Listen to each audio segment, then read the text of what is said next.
ये जो संस्थागत में जो लगा हुआ है बोर्ड में, तो वो हमने वास्तव में मॉडल खड़ा किया है।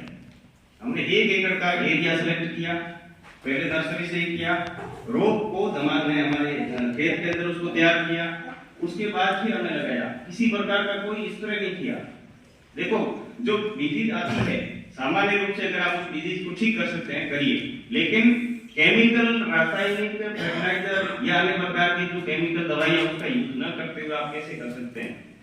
ये हमें मतलब उस ऐसा मॉडल खड़ा करना भी चाहिए और वो किया है सर। जो क्वालिटी आपने देखी भी थी और वशिष्ठ थी और पिड़ासरा थी, तो कल भी मेरे पास में थे, है ना, शाम को भी हमने आधाई भी करी है। तो मतलब हमेशा आपका समय समय पर मार्गदर्शन भी मिलता है और वो मिर्ची कैसी है वो क्वालिटी आप तक भी पहुंची है। और पूरे मार्केट में भी ऐसे बहुत सारे किसान हैं जिस किसान को हमने मतलब ये बहुत सारे अधिकारी कर्मचारी है जिसको भी हमने और वहां पर दी भी है। और हमने सर इस बार स्पाइस बोर्ड से भी अपने बीच में श्री डॉक्टर श्री आए बता रहे थे, तो उनको भी मैंने इस बार स्पाइस बोर्ड जो अपना रीजनल सेंटर है वहां भी मैंने उसको ऑर्गेनिक सर्टिफिकेशन के लिए भी दिया है। तो ये हम जब विभाग के और सबके टच में रहेंगे तब तो मित्रों ये काम संभव है, और किसी के अगर हम टच में नहीं रहेंगे तो वो संभव नहीं है। अब इस बार सर हमने को लगभग क्या है कि बारिश हुई, उसके बाद में वो क्रॉप भी पूरी हो गई और 3 लाख के करीब मैंने 1 एकड़ से आपस में बात नहीं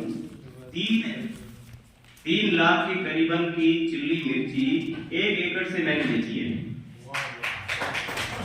ये सेशन की मतलब केवल 3 महीने की है, नवंबर, दिसंबर, जनवरी और फरवरी, बस ये 3-4 महीने में 3 लाख का जो पैसा आपको 1 एकड़ के एरिया से मिल सकता है।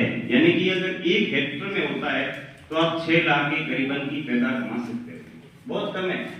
अब अगर हम बुरा कह नहीं मानेंगे, लेकिन बागवानी की अगर बात करें तो बागवानी में वो इतनी सक्सेस अपनी हो रही है सर, क्योंकि अनार के कई ऐसे बगीचे हैं जिसके अंदर बहुत सारी ऐसी डिजीज भी आ रही है और अनार के बगीचे सक्सेस नहीं होते।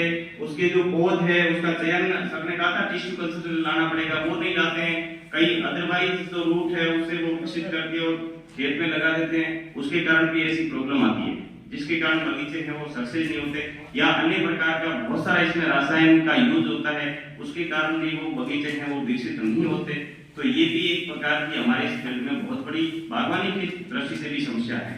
यानी कि इसको या तो आप लंबे समय की जैसे खजूर जैसा जो पौधा है वो लंबे समय तक है, तो उसमें आप क्या कर सकते हो, इंटरक्रॉपिंग क्या कर सकते हो जिससे उसके निमाटोड जैसी समस्या भी न हो और लंबे समय तक आपको दोनों प्रकार की क्रॉप आती रहे। आप उनके बीच में जो स्पेस रहता है वहां आप ये सब्जियों की या फूलों की खेती है वो कर सकते हो। ये भी आज की तारीख में बहुत सक्सेस है, फूलों की खेती या सब्जियों की खेती की, तो ये भी हमें करनी चाहिए।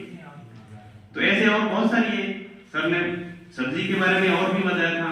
तो इसमें देखो आप प्याज की खेती भी करते हो, तो इसके लिए बागवानी विभाग में प्याज भंडारण में 87,500 की सब्सिडी भी मिलती है, मुझे खुद को भी मिली है ये, इसलिए मुझे गर्व है कि वास्तव में ये चीज हो रही है धरातल पे। तो आपको भी करने की जरूरत है, प्याज की खेती करिए। जब आपका प्याज जब निकल जाता है मार्केट में उसकी रेट 10 रुपए के करीबन रहती है, आप मत बेचिए मार्केट में, उसको आप अपने भंडारण के अंदर आप उसको और स्टोरेज कर लीजिए।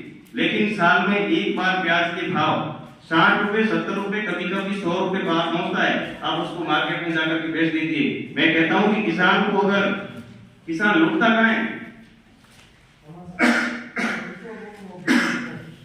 किसान वहीं पर लुटता है। किसान के पास में फसल स्टोरेज करने के लिए किसी प्रकार का उसके पास में है नहीं। नंबर 2 चीज उसके धैर्य नहीं है, बस मैं कैसे चीज को बेचूं और फटाफट मुझे पैसे मिल जाएंगे, क्या करूंगा इसको, फिर ये बदबू देना शुरू हो जाएगा, ये हो जाएगा। देखो चीज है उसको तो कहेंगे मारवाड़ी में कहावत है, पर सब यही कहेंगे साहब झूठ तो हंसोड़ी कमाओ है, मतलब मिट्टी है ना वो भी आप अगर सुरक्षित रखोगे तो उसके भी भाव आएंगे। तो सबके आते हैं, साल में एक बार सभी चीज का भाव आता है। इस बार जीरे का शानदार भाव था, कई किसानों का सब 1000 होंगे। देखो ज्यादा लालच भी क्या कहते हैं, समझ गए? तो ज्यादा लालच भी नहीं करना चाहिए। आपको लगता है कि मार्केट के हिसाब से अच्छा भाव है, माल को आपको सेल कर देना चाहिए, तभी हम लाभ में रहेंगे।